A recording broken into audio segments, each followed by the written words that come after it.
Hi guys, it's Avas from Trendy Startups. Today I'm gonna show you how to fix this site can't be reached error. So let's get started. Open your Chrome browser,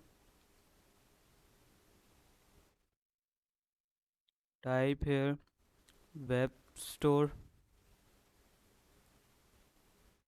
click on enter, click on Chrome web store. Now here we are going to add extensions. So search for extension.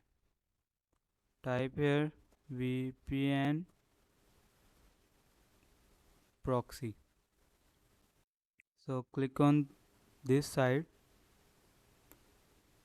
click on add to Chrome,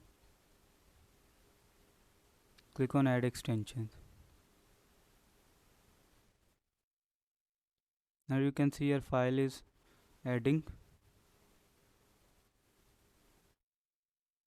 Now click here, click here.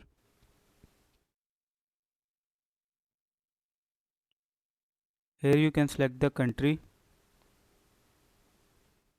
Simply click on connect. Here you can see a VPN is connected. By doing this process, your problem will be fixed.